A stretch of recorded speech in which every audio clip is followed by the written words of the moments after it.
us for this panel, and Andrew, thanks again for organizing the event. I'm really excited for this one personally because if I look at my fellow panelists that I have and the companies that they've built, it couldn't have been a better curated selection of folks to talk about this topic. Because you touch on every point of the customer journey as I think about all of your business models, and we'll go into that in a bit. But building off of what you just ended with around customer experience will be a big theme as we talk through. The continent presents unique challenges in terms of infrastructure, and as a result, a lot of you have to adapt and innovate your business models to fit those constraints, and in certain cases, present unique opportunities. And that's what we're going to talk about today. So to kick us off, I think it'd be great if we could do a quick introduction, a little bit about your background, who you are, a little bit about your business. I think in your case, we heard about your business, so maybe we can skip that through. And then, or you can tell us something else. It's fine. So we talked yesterday, so I heard a lot about the pivot from grocery, which I found absolutely fascinating. And then if you could end it with one thing that keeps you up at night, and hopefully that's about your business, not the next Netflix show you're watching or the next episode of something. So, but yeah, it'd be great if you can kick us off. What keeps me awake at night? Africa. The future of Africa. Right, and that's just it, Africa. Got it. Great. Thanks for that. So do you want to go next? Do you want me to go? Yeah. Sure. I'm Tracy Turner. I'm the founder and the chair of Copia Global, which is an e-commerce business based in Kenya. I'm obviously American. I'm from Silicon Valley, but I lived and worked in Kenya kind of earlier in my career. And so I set out to build Copia to serve the mass market in Africa, so middle income, low income consumers. And a lot of the conversation today has been about, all kinds of fintech apps that you use on smartphones where you have to pay expensive data. And I'm here to keep it real because 90% of Africa, 94%, can't afford to pay for data on smartphones and still live in a feature phone world, still live in a cash-based world. The topic is digital commerce, but I think it's important to acknowledge that 90% of transactions in Africa are still cash-based. So Copia, when I built Copia, we started with the premise that there are 800 million consumers across the continent who are not necessarily banked, who can't afford data or don't have access to the internet, and they don't have addresses, right? So those are three pretty basic ingredients for e-commerce. So we sort of started with a blank piece of paper and said, okay, how are we going to invent a model for e-commerce that works in that context? And so just very quickly, the way e-commerce works for that demographic is we have a network of agents all across Kenya. We have about 54,000 agents who are small mom and pop shops. So if you have your own smartphone and can order for yourself, great. If you don't, you can go into an agent shop and the agent will hold your hand through ordering through their smartphone. And then the deliveries are delivered to those 54,000 delivery points.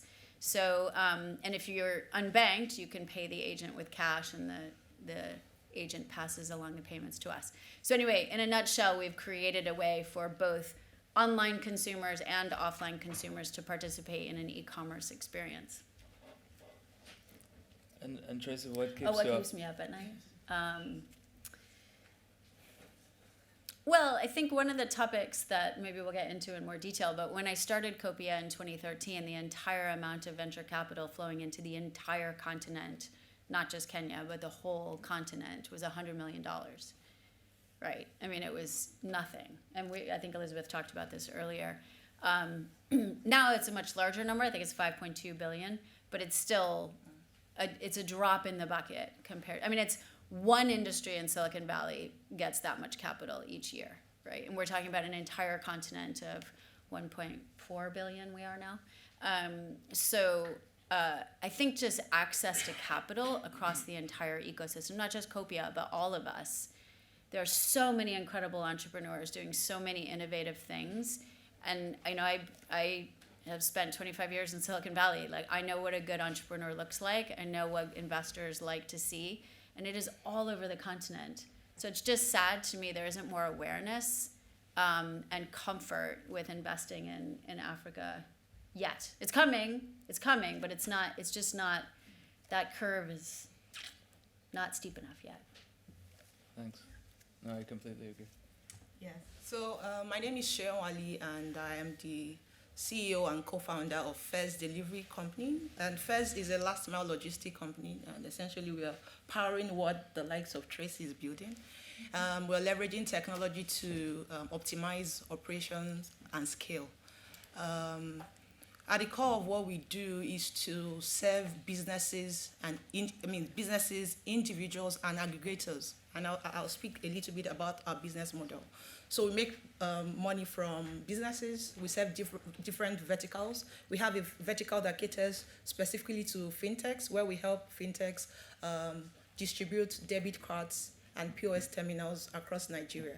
And again, I'd like to mention that today we are one of the very few local last mile logistic company in Nigeria who has got physical presence in all 36 states, including the FCT. So it gives us an edge to reach your customers wherever they are. We also have a vertical that caters to the pharma tech space, where we help people deliver medications across the country. We have a vertical for ecommerce, beauty, and we keep evolving as well.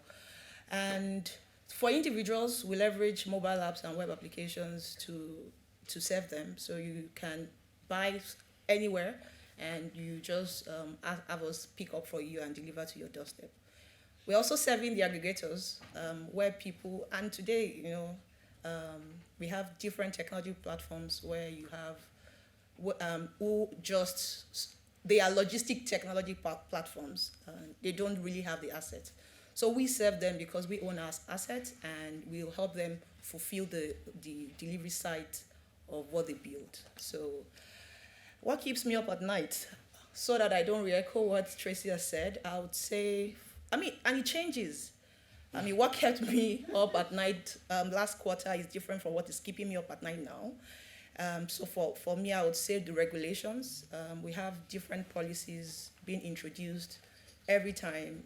Like a few weeks ago, for instance, we got a new president in Nigeria who only passed a comment and said, we will take out subsidy removal. Take out subsidy. And the next day, we had fuel prices gone up over 167%. Unplanned, nothing prepared us for that. And we are dealing with that. And he also made another comment and said, there's going to be unified rates. And for businesses like us, where we report our revenue in dollars to investors and earn in naira, you can only imagine what that means to us. So I think I'll stop that and let Aki speak. So revenue is down 40%. By default. Thanks for that. You want to go next? Good afternoon, ladies and gentlemen. It's a great opportunity to be here. Akinka Kitunde is my name, or David as some people call me. I work with Effects, an interesting company that got birthed in Nigeria some years back. And what we do is actually reflected in what Idoko said earlier. We're betting on the future of Africa. And for us, it's not a byword or a phrase we use to talk about just to keep the buzz going, but more around what we intricately believe in to be what needs to be done. We play majorly the core of operations is in agriculture, food system, and if you're familiar with Africa, you know that's about close to 60-70% of the adult population are involved in one form of agriculture or the other. And if you had to take a poll, even with anybody in Africa, how many of you have farms or you have a father that is involved in farming, you'll see a lot of people with a lot of stakes in those kind of communities. And the question is, how do we unlock the potential in this ecosystem? Now, when you look at the numbers, 25% of the population in Africa coming on soon. And it's also expected that Africa will feed the world in the next 10, 15, 25, 20 years. And the question is, how do we unlock this capacity? How do we unlock this potential? And there are a lot of problems in this ecosystem. Access to finance, a huge one, which ties a lot to your model. Infrastructure is a key gap in the ecosystem.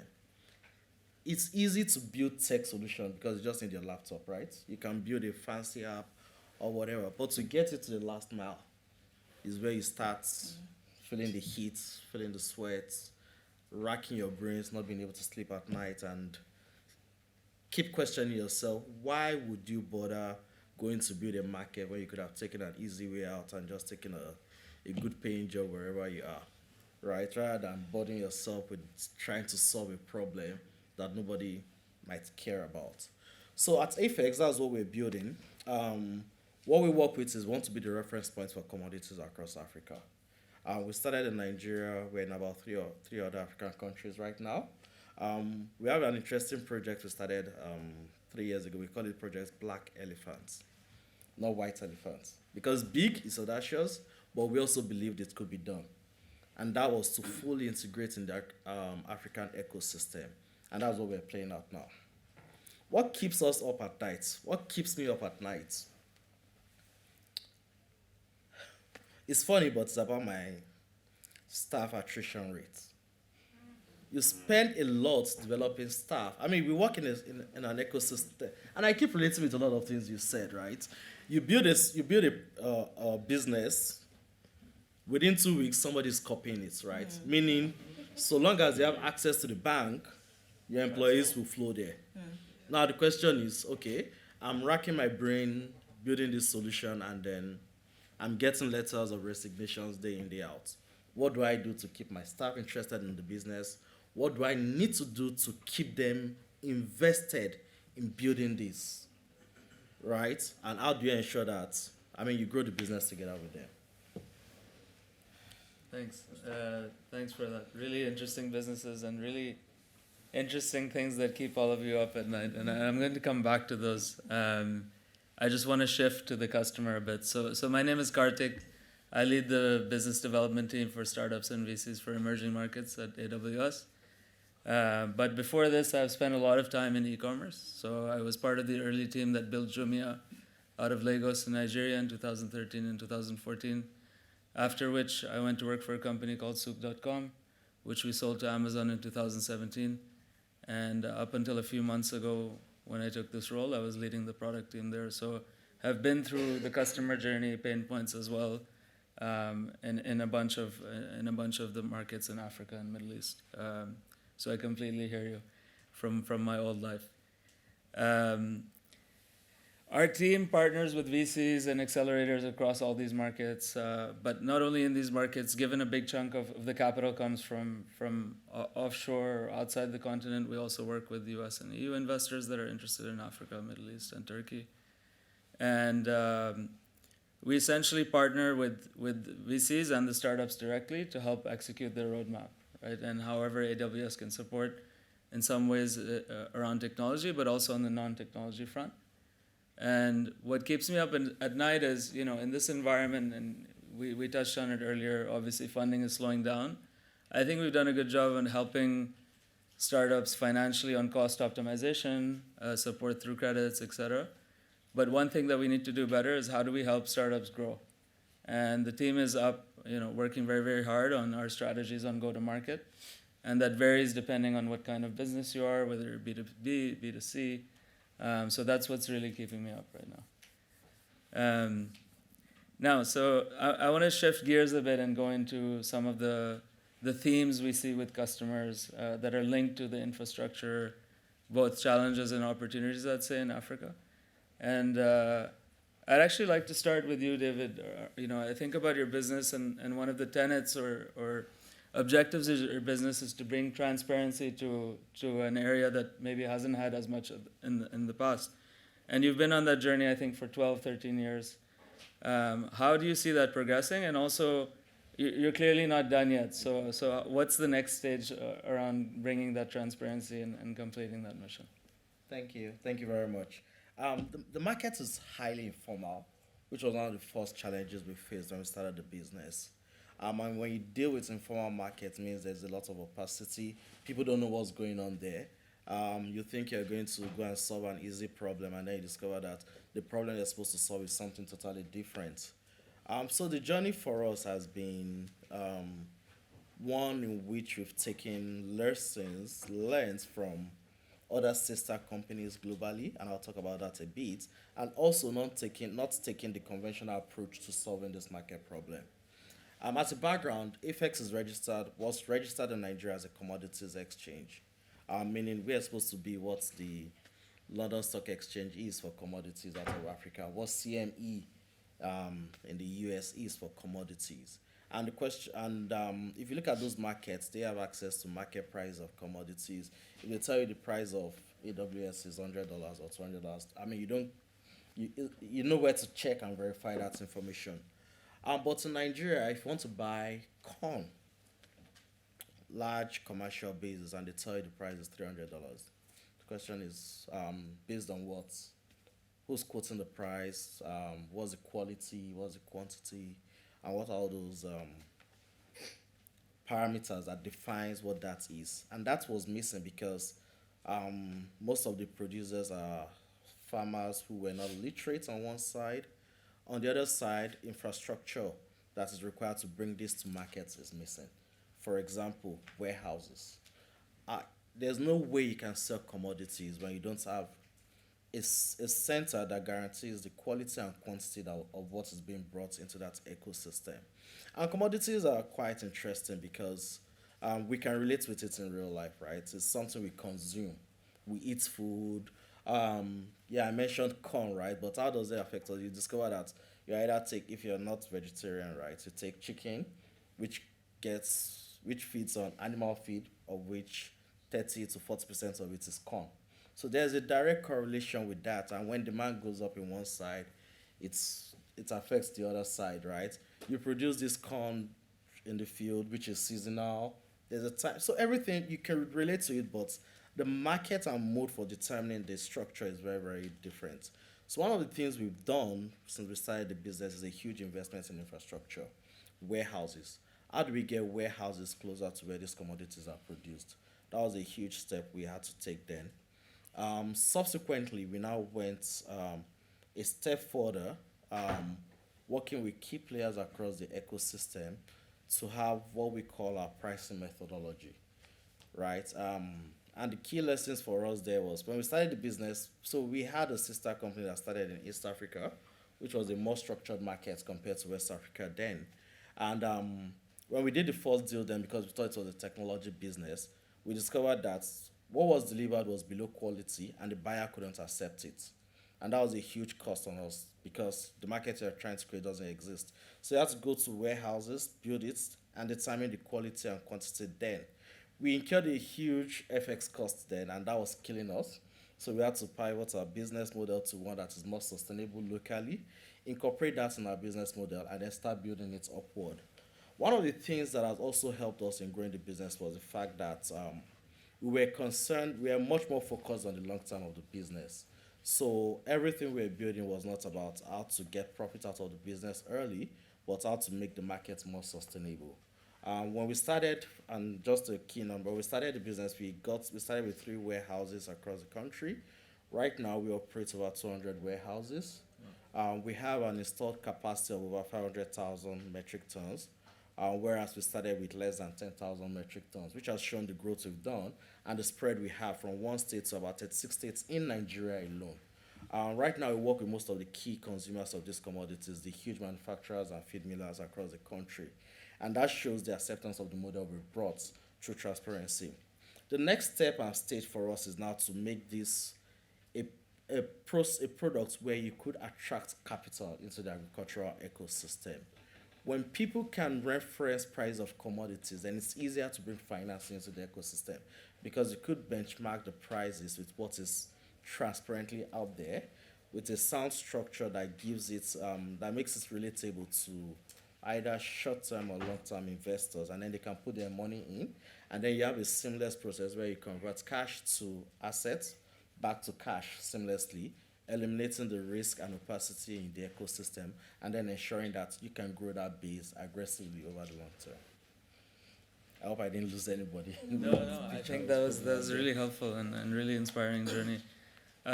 Sean, I'd like to go to you next and talk about a topic that's very relevant to the continent, especially in your business.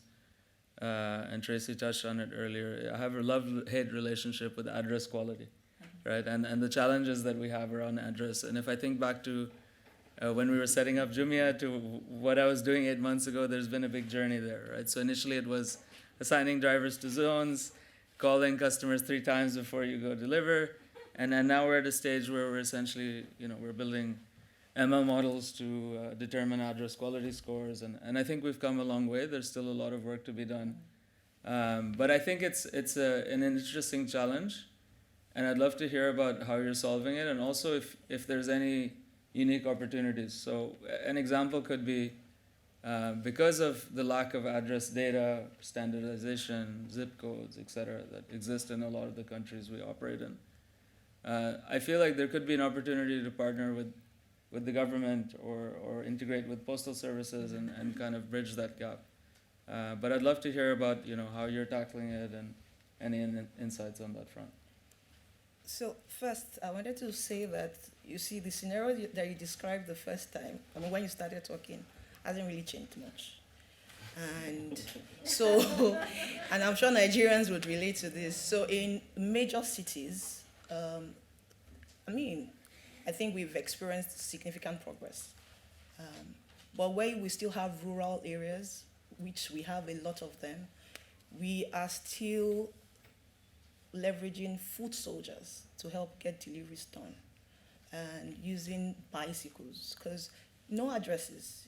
You get to like a village somewhere in maybe Zamfara, and the only thing you see is the Wimber's quarters. So you need somebody who stays in that area, who knows that family house, to be able to describe to you and say, you need to go there. It's somewhere behind the palace, and somebody has to walk there. And in those areas, we also realize that they do not even have internet access where you can easily update that this delivery has been done. So the guy would have to travel back to the city to then update the progress of that delivery and maybe upload a proof of delivery. So it's a lot, and it makes and that's why people would say the last mile, or essentially the logistics space, is broken. And that's why at FES we are doing all that we can to be at the front line of fixing that. Can we do it alone? No. So you have, and I hear collaborations with postal agencies, NIPOS, for instance, as a regulator. But the thing is, if you ask NIPOS today, if we have postcodes across Nigeria, they will tell you yes. So you go on the internet, you see 10001, that's the postcode for Shomolu, and you go put it on Google, it takes you nowhere. Right. So will collaborating with NIPOS fix it? Maybe no. Maybe as tech companies, we now need to build that for them. And what we see is we already have people doing that today. I say a lot of, if we can hack the collaboration space, get the regulator and government to sit in the same room with people who are already doing this, like Verify Me, Identity Pass. I don't know how they're fixing it, but they're doing it, and they've got APIs to integrate with people like us, and we can integrate with them and integrate with NIPOS or postal agencies. They've done it up to an extent. Like they could give you latitude and longitude to find a particular house, right? Even without number 5, Oluwaseun Street. So yeah, collaboration would work where government, and we have to drive that conversation. Whether the logistics space, ecommerce space, other tech companies who are already in that, address verification space, to either build it for them, if they are willing to allow us build from scratch, or integrate with companies who are already doing that. If we can fix that, I think it will solve a lot of problems for companies like ours. Yeah. I also think I think there's also a big opportunity on the customer experience side there. and again, it varies country to country, but I'm sure you have a big segment of customers that don't want to answer the phone 3 times. Absolutely. And I think it's a really interesting problem because financially also it's a big impact on burn, on your P&L, because if a delivery doesn't succeed in the first try, it means you're anywhere from $3 to $7 depending on your model, which ends up being a huge cost. And I do think personally most companies in this space should allocate a part of their roadmap to tech solutions that help solve this problem. One of the things we experimented with was literally having an address deliverability score that's ML triggered, because you have a portion of it that's text, and if you don't have clean text, it's so we experimented with retriggering there, and we saw good progress, but it looks like there's a long way to go. Yeah. So at first, initially, we thought, there's the make or buy, right? And we thought, do we really want to build like an address verification or route optimization solution to help us? The cost is a lot of cost, a lot of time. We have limited manpower resources too. And what we've done is to collaborate with the likes of Letter, to solve that problem for us. And it gets better if that integration can be done directly with the regulator or the postal agency. Yeah, I agree. Thanks for that. Tracy, I want to jump to you next. And I think this is a good segue because I think about your model when you were talking about rural areas. In your model, from what I understand, you rely heavily on agents to be able to service those areas. And, across your journey, your model is very customized to, as you said at the beginning of the conversation, to the infrastructure challenges that exist in the countries you operate in. I'm sure there have been a lot of learnings along the way around customer preferences, and those definitely have influenced both your acquisition and retention strategies. So we'd love to hear about those and that journey. Yeah, well, a good example is when we launched our first version of our consumer-facing app, and it had a nice little shopping cart in the corner, and a nice little circle with a question mark in it, like all the sort of symbols that we're all very used to. That's our part of the lexicon that we have when we transact. And we were going to launch it with something like 12 customers, some really small number, right? And the team came back to me after 2. Yeah, we're gonna throw that one in the trash. We're gonna start all over again because our customers had no idea what any of those things meant. They had never had any kind of e-commerce, any kind of digital commerce experience whatsoever. So we had to, start like any good product design does with the user, and throw out all of our preconceptions on what an e-commerce experience should be like. And then we started two at a time from there. But I think another really, really important tenet that, we started with was about trust. Because I think, living in London or living in San Francisco or, even in like urban Nairobi, you have basic sort of rules, regulations, laws, repercussions if you transact with someone you don't know and it doesn't work out, right? So I buy things on Amazon or eBay or from strangers all the time because I know that there will be repercussions if it's a failed transaction or there's something fraudulent going on, right? But my customers start from a place of complete distrust, right? You have to earn their trust from day one. And so we had to design everything we did around building that trust, right? So they start off buying a sack of flour, which has almost no margin to it. but that's where they're going to start with you because they don't trust you. And then if you deliver on Thursday by 3 o'clock, like you said you would, then maybe they'll move on and consider buying a tube of toothpaste from you also, right? So you have to build trust over time. And that might ultimately lead to a very high margin remittance transaction from London. That's, $500, right? But you work your way up from a sack of flour that might be 50 cents to deepening that relationship over time. And that's the journey that we're on that I think makes Copia really valuable because we are earning that trust before the customer's ever even digitized, before they've even started on their digital consumer journey that a lot of the companies here today are excited about. We've already established a trusted relationship with that consumer. And then I think thirdly, I touched on it, but just we're not only digitally connected to consumers, whether by text message if they only have a feature phone, or via the app if they do have if they have a smartphone, but we're also physically connected to them because we're physically delivering goods. So that those delivery trucks, when we say we're going to be there at 3, we're there at 3. Like we do not ever miss. And I think our on-time delivery rate's 96%, which you might say, well, okay, why isn't it 100%? But the average in the market's 70% globally, not in Africa, globally.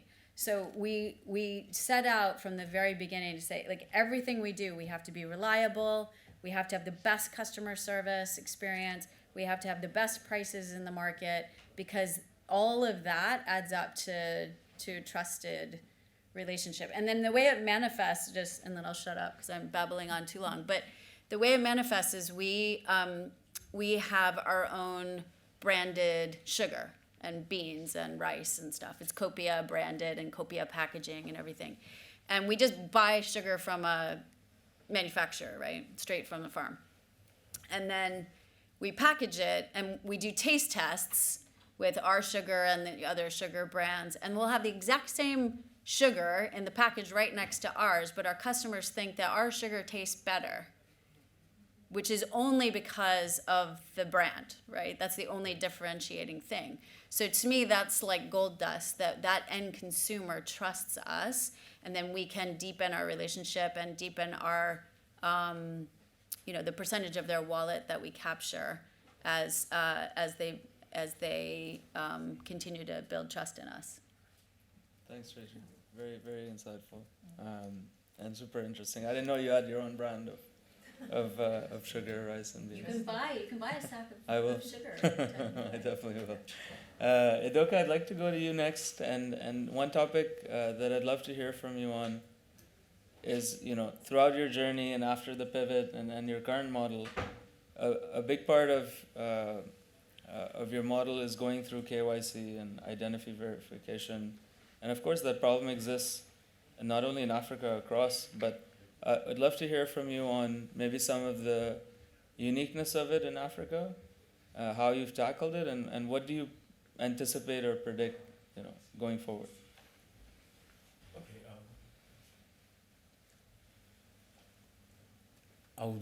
I have a request. When we talk about Africa, I listened to Tracy's introduction, where she talked about the fund a startup raised in the US. The challenge she shared, right?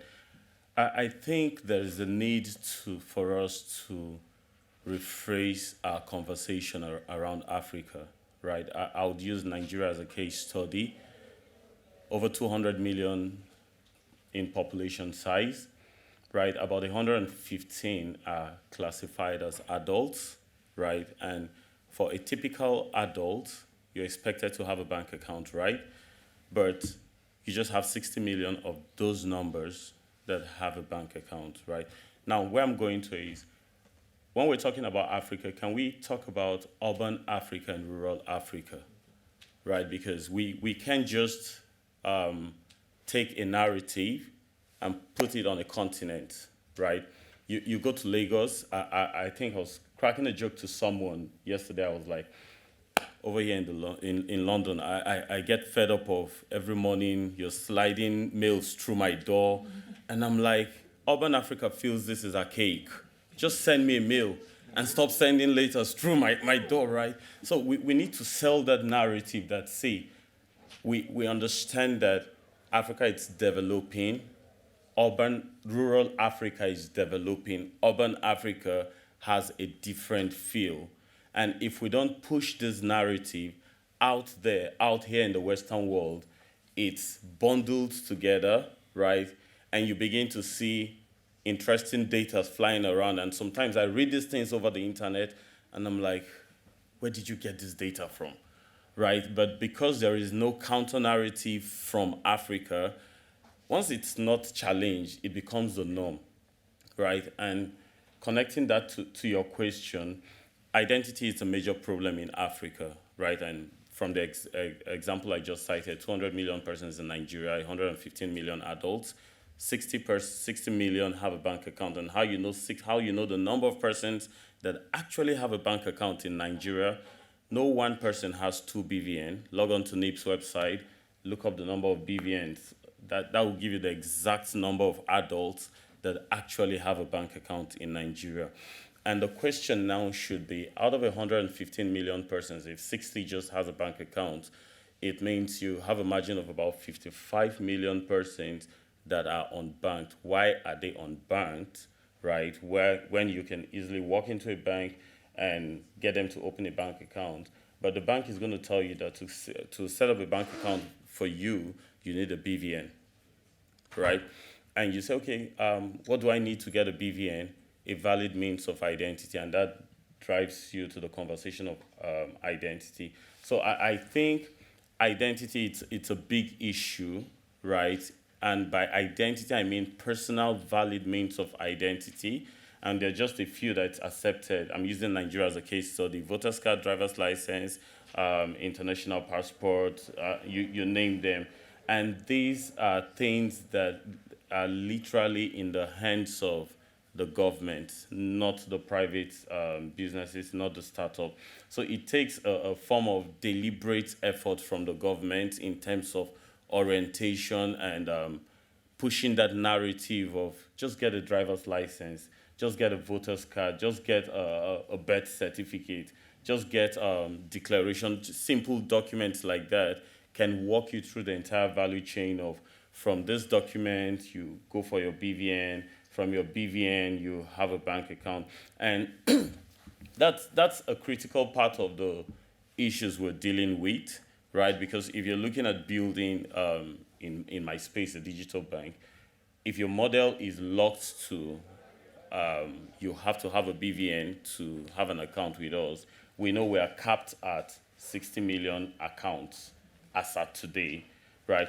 But to really get that right, there's so little we can do, right? And we would have to depend on the government. We have to, and to get to really, really hit that point, we need to increase conversations like this and channel it towards the persons, the offices, the governments, the ones in charge, to see how they can create the needed change in that direction. Right. Got it. Thank you very much. I think we're at time, but maybe we can take a couple of quick questions from the audience. Okay, go ahead. Hi everyone, my name is Hassan Dorsu, co-founder of a fintech in Nigeria called Torch. My question's for Sheung with your logistics company. Curious if you guys have ever thought about solving the like address, or being able to find the actual place where the delivery needs to go. If any of that challenge also sits on the literacy and quality of the drivers and delivery people, because living in Nigeria, I've had experiences where logistics people are still calling you when you do have an address, right? So are they literate enough? Do they have devices or something that can even help them navigate when they get there? And how maybe that could also be solved with hardware that maybe the actual individuals who are delivery people have. Because I still have to describe, I'm opposite Parkview Junction, or you know what I mean? Look for a white or whatever, you get what I mean? Yeah. Thank you very much for that question. So it is much easier in cities, right, where you have defined addresses. I think I spoke to that earlier, where you can get an address, punch it using Google Map, for instance, and it tells you where you're going to.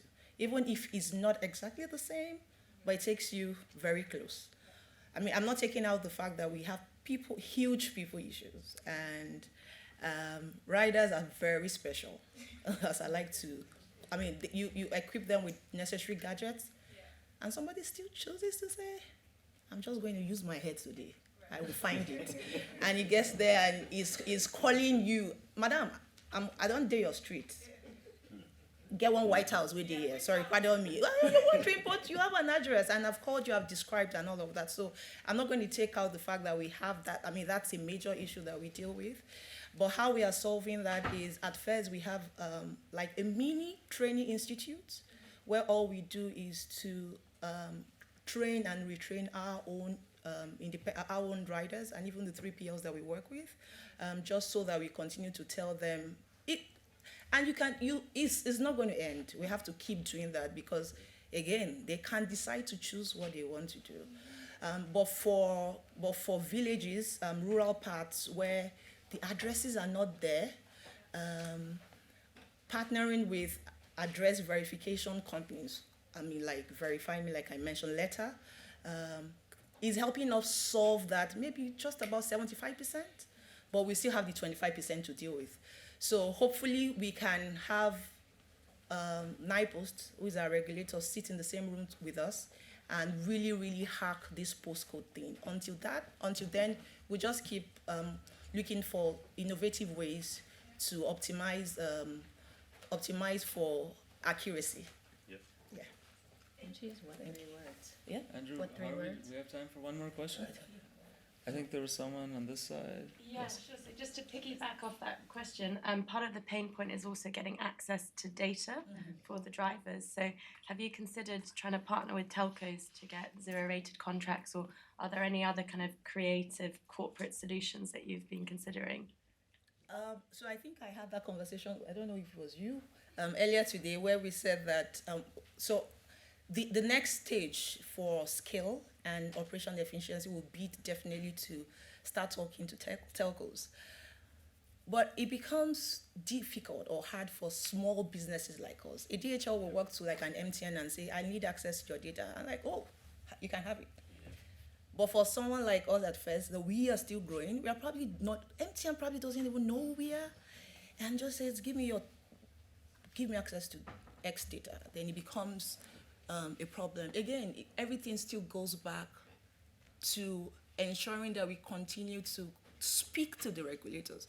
All the regulator needs to do is just a phone call or send an email requesting for access to data for logistic companies, whether you're small or small scale or large scale, and they will give it to them within a day or in a matter of hours.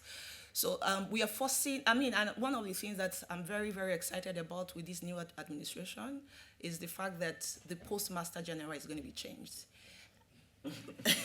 And we have speculations about who that would be. Younger mind, someone who is tech-centric, and we can begin to have conversations with that kind of person to say, you've been here, you understand what technology can do, you understand what access to data can do for this industry. It is a huge space in Nigeria. I mean, SMEs alone contribute about 49% to our GDP. So imagine if you ease logistics, last mile logistics for them, and what that can do for us. So hopefully, the next phase is getting like more tech-centric leaders who can really speak to telcos. I mean, but will that solve most of the problem? Absolutely, because they have the data that we do not have. And hopefully that's the next phase for us. And I mean, let's see what happens.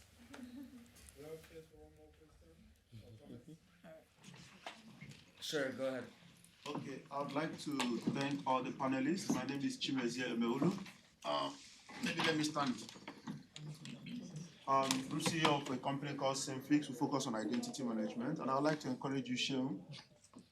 Never say never. I work with MTN.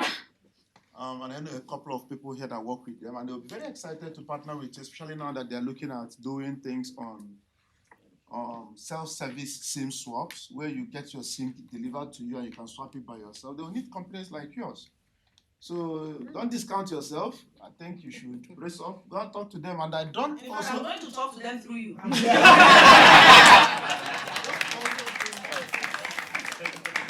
I don't also think a DHL will come to them and they will throw open their data, right?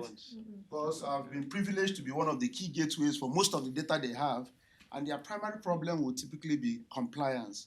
Once you can demonstrate clearly how you are complying with what the regulators are asking them for, and you are demonstrating clearly how you are not violating any information that the subscribers have, and you're showing clearly how you're also maybe getting consent of these subscribers, they'll be very excited to collaborate with you. And don't forget, they are no longer a telco. They are now a techco, meaning that they want to do business with you. And same goes for all the other telcos as well. So don't just discount that for yourself, okay? Thank you, everyone, and thank you to my fellow panelists for a very insightful and exciting discussion. Future is bright.